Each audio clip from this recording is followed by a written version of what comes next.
Good morning, student. Today we are going to continue with our exercise 5.1, question number 10. Indicate which pair of angle are vertically opposite angle. So vertically opposite angle में एक बार फिर से बता देती हूँ जल्दी जल्दी लेकिन हम लोग इससे पिछले वीडियो लेक्चर में पढ़ चुके हैं। Vertically opposite angle and linear pair क्या होता है। वर्टिकली ऑपोजिट एंगल मतलब जब दो लाइन इंटरसेक्ट करती हैं, मतलब एक्स बनता है। तो जैसे ये एंगल 1 है, एंगल 1 के जो सामने वाला एंगल है, ये दोनों एंगल वर्टिकली ऑपोजिट है। इसी तरीके से जो एंगल 4 है, एंगल 4 के सामने जो वाला एंगल है एंगल 2, ये वर्टिकली ऑपोजिट एंगल्स हैं। ठीक है। लीनियर पेयर कब बनता है? जब एक स्ट्रेट लाइन होती है और उस स्ट्रेट लाइन पे जो दो एंगल बनते हैं, उन दोनों एंगल का सम अगर 180 डिग्री आता है तो उनको हम लीनियर पेयर बोलते हैं। ठीक है। तो अभी हमसे पूछा है indicate which pair of angle are vertically opposite angle. तो यहाँ पे क्या है वर्टिकली ऑपोजिट एंगल के लिए कि हमें पहले एक्स देखना है। तो ये और ये एक्स, बस एक ही एक्स बन रहा है। तो यहाँ पे ये जो एंगल 4 है, एंगल 4 के ऑपोजिट में, सॉरी एंगल 1 है, एंगल 1 के ऑपोजिट में एंगल 4 है। तो angle 1 and 4 are vertically opposite angle. इसी तरीके से जो एंगल 5 है, एंगल 5 के ऑपोजिट में दो एंगल हैं। ठीक है। इस पूरे एंगल के ऑपोजिट में ये वर्टिकली ऑपोजिट है। यहाँ दो एंगल आ रहे हैं, एंगल 2 और 3। तो यहाँ पे एंगल 2 प्लस एंगल 3 होगा। अब लीनियर पेयर के लिए हम लोगों को स्ट्रेट लाइन देखनी होती है। तो ये एक स्ट्रेट लाइन है। अब इस स्ट्रेट लाइन पे दो एंगल बन रहे हैं, एंगल 1 एंड एंगल 5। तो angle 1 and angle 5 are linear pair. अब दूसरी स्ट्रेट लाइन देखते हैं। ये अगर हम स्ट्रेट लाइन देख रहे हैं, लेकिन यहाँ पे लीनियर पेयर नहीं है क्योंकि स्ट्रेट लाइन पे तीन एंगल बन रहे हैं, ये एंगल 1, एंगल 2, एंगल 3। लेकिन लीनियर पेयर मतलब होता है दो। ठीक है। लेकिन यहाँ तो तीन एंगल बन रहे हैं, इसका मतलब ये लीनियर पेयर नहीं है। इसके अलावा अगर और कोई स्ट्रेट लाइन है, एक ये स्ट्रेट लाइन है, एक स्ट्रेट लाइन ये है, तो और एक स्ट्रेट लाइन ये है, इस पे भी तीन एंगल है। तो मतलब इसका एक ही लीनियर पेयर है, एंगल 1 एंड 5। आई होप बाकी समझ में आ गया होगा कि वो लीनियर पेयर क्यों नहीं है, क्योंकि वहाँ पे दो नहीं तीन एंगल बन रहे हैं। तो जब स्ट्रेट लाइन पे दो से ज़्यादा एंगल बनते हैं उसको हम स्ट्रेट एंगल बोलते हैं। ठीक है। Now next question number 11। In the following figure angle 1 adjacent to is angle 1 adjacent to angle 2, give reason. तो ऑफकोर्स नहीं है। एडजेसेंट के लिए एडजेसेंट एंगल की डेफिनेशन क्या होती है कि an adjacent angle should have a common vertex. लेकिन एंगल 2 और एंगल 1 और एंगल 2 का कॉमन वर्टेक्स नहीं है। एंगल 1 का अपना अलग वर्टेक्स है एंड एंगल 2 का अलग वर्टेक्स है। तो यहाँ पे हम लिखेंगे adjacent angle should have common vertex but angle 1 and angle 2 do not have any common vertex, therefore angle 1 and angle 2 are not adjacent angle. ठीक है। तो this is the answer of the question number 11। Now next, find the value of angle X and angle Y in each of the following equation. तो हम लोगों ने पहले ही पढ़ा था एंगल वर्टिकली ऑपोजिट एंगल क्या होते हैं, आपस में इक्वल होते हैं। ठीक है। और लीनियर पेयर एंगल का मतलब क्या होता है कि उनका सम कितना होता है, 180 डिग्री होता है। तो यहाँ पे अगर मैं देखूँ क्वेश्चन नंबर 12, चलो इसको कॉपी पे करते हैं। क्वेश्चन नंबर 12, क्वेश्चन नंबर 12 का ए पार्ट। ठीक है। यहाँ पे एक इंटरसेक्टिंग लाइन बनाई हुई है इस तरीके से, और यहाँ पे हम लोगों को ये एंगल दिया हुआ है 55 डिग्री, और ये एंगल हम लोगों को दिया है एक्स, और ये एंगल हम लोगों को दिया है वाई, और ये एंगल हम लोगों को दिया है जेड। हमें पूछा है find angle X Y and Z. तो 55 degree is equals to angle X. क्यों? क्योंकि ये वर्टिकली ऑपोजिट एंगल है, और हम लोग ने पिछले वीडियो लेक्चर में पढ़ा था कि वर्टिकली ऑपोजिट एंगल क्या होते हैं, इक्वल होते हैं। तो these are vertically opposite angle. तो वर्टिकली ऑपोजिट एंगल्स, तो ये 55 डिग्री एक्स के बराबर हो गया। अब देखो ये एक स्ट्रेट लाइन है, तो ये एंगल 50, ये स्ट्रेट लाइन और स्ट्रेट लाइन पे दो एंगल बन रहे हैं 55 डिग्री और वाई।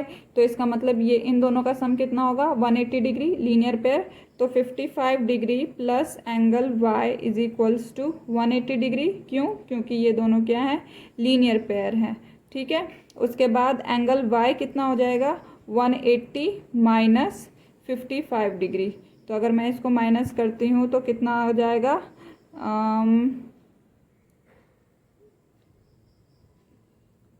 125 डिग्री। ठीक है, तो एंगल वाई कितना हो गया, 125 डिग्री। अब एंगल वाई के ऑपोजिट में एंगल जेड है, यानी कि angle Y and angle Z are vertically opposite angle. तो angle Y is equals to angle Z. Angle Y हमारा 125 डिग्री निकला था, तो एंगल जेड भी हमारा 125 डिग्री होगा। और वो क्यों होगा, वर्टिकली ऑपोजिट एंगल्स। ठीक है, ये इसका, ये हमें रीजंस देना ज़रूरी है। तो देयरफॉर हमारा जो एंगल एक्स है वो 55 डिग्री निकला, एंगल वाई हमारा 125 डिग्री निकला और एंगल जेड हमारा 125 डिग्री निकला। तो ये इसका आंसर है। नेक्स्ट, अभी हम लोग नेक्स्ट क्वेश्चन करते हैं इसी का 12 का सेकेंड पार्ट। एंड ये 40 डिग्री है और हमें एंगल एक्स वाई जेड निकालना है। तो सेम चीज़ मैं सिर्फ समझा रही हूँ, क्वेश्चन तुम लोग खुद करोगे। एंगल ये जो 40 डिग्री के ऑपोजिट जेड आ रहा है, तो यानी कि एंगल जेड हमारा 40 डिग्री हो गया, वर्टिकली ऑपोजिट एंगल है। और ये जो हमारा एंगल वाई है, ये एंगल वाई हमारा एंगल वाई, और ये देखो ये स्ट्रेट लाइन है, तो ये 40 प्लस एंगल वाई कितना होगा, 180 डिग्री, क्योंकि लीनियर पेयर बन रहा है तो हमारा एंगल वाई निकल गया। अब इस एंगल वाई के ऑपोजिट में ये पूरा एंगल आएगा। ठीक है, ये एंगल वाई कैसे निकलेगा, 40 plus angle Y is equals to 180 degree. तो एंगल वाई निकलेगा हमारा 140 डिग्री। तो ये एंगल वाई हमारा 140 डिग्री निकल गया। ठीक है, अब ये जो एंगल वाई के जो ऑपोजिट एंगल है वो एंगल एक्स प्लस 25 है, वर्टिकली ऑपोजिट। ठीक है, इसके ऑपोजिट में ये क्रॉस बन रहा है, तो ये पूरा, तो एंगल वाई हमारा हो जाएगा एंगल एक्स प्लस 25। तो हमारा एंगल वाई 140 डिग्री है और एंगल एक्स, तो हमें ये एंगल एक्स निकालना है कितना, 140 माइनस 25। तो ये कितना हो जाएगा, 115 डिग्री। ठीक है, तो ये इसका आंसर है। तो इसको मैंने रफली किया, तुम लोगों को फेयर करके अपनी कॉपी पे सुंदर सुंदर लिखना है। Next question number 13, fill in the blank. If two angles are complementary then the sum of their measure is. अगर दो एंगल कॉम्प्लीमेंट्री है तो उन दोनों को प्लस करने पे कितना आता है, 90 डिग्री। ठीक है, तो if two angles are supplementary the sum of their measure is, तो अगर दो सप्लीमेंट्री एंगल है तो उन दोनों को प्लस करने पे कितना आता है, 180 डिग्री। ठीक है, इसी तरीके से two angle forming a linear pair, अगर दो एंगल लीनियर पेयर फॉर्म करते हैं वो क्या होता है, सप्लीमेंट्री होता है। ठीक है, क्योंकि जब दो एंगल लीनियर पेयर फॉर्म करते हैं तो उन दोनों का सम कितना होता है, 180 डिग्री। और जब दो एंगल्स का सम 180 डिग्री होता है तो उन एंगल्स को हम सप्लीमेंट्री एंगल बोलते हैं, इसलिए सप्लीमेंट्री एंगल्स हैं। If two adjacent angles are supplementary then they form, अगर दो एडजेसेंट एंगल सप्लीमेंट्री है तो फिर मतलब दो साइड बाय साइड, तो उनको हम लोग बोलते हैं लीनियर पेयर। ठीक है, फिर उसके बाद आई थिंक ये समझ में आ गया, ये हमारा स्ट्रेट लाइन है और दो एडजेसेंट एंगल, यानी कि ये एंगल और ये एंगल इनका कॉमन वर्टेक्स है, ये दोनों एंगल का कॉमन वर्टेक्स है और दोनों का सम 180 डिग्री है। तो इसका मतलब इस टाइप के पेयर एंगल को हम लोग क्या बोलते हैं, लीनियर पेयर बोलते हैं। If two line intersect at a point then vertically opposite angles are always equal.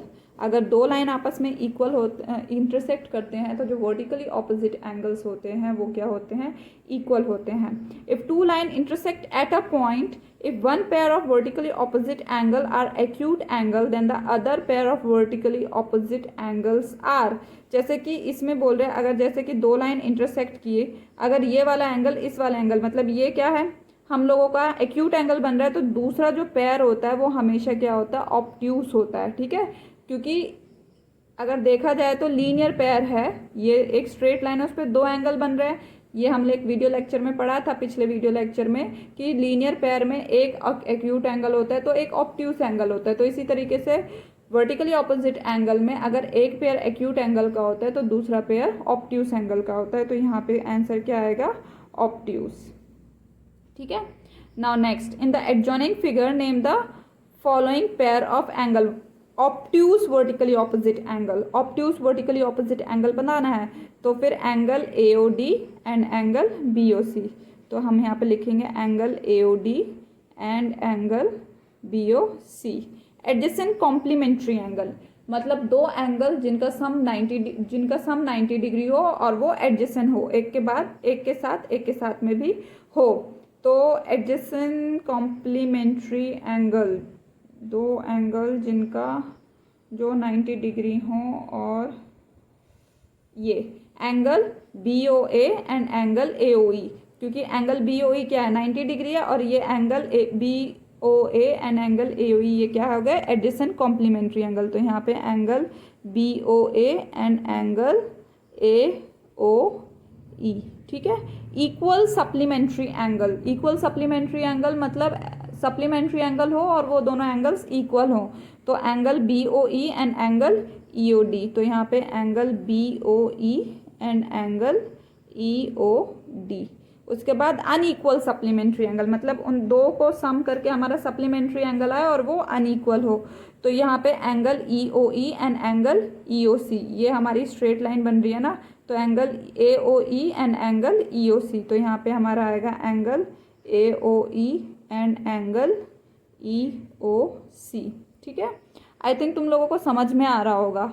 उसके बाद adjacent angle that do not form a linear pair. अब हमें ऐसे एडजेसेंट एंगल बताने हैं जहाँ पे लीनियर पेयर ना बन रहा हो, तो ये angle EOD and angle DOC, adjacent angle और लीनियर पेयर भी नहीं बन रहा, तो यहाँ पे angle EOD and angle DOC। इसी के साथ हमारी ये एक्सरसाइज खत्म हो गई। Thank you.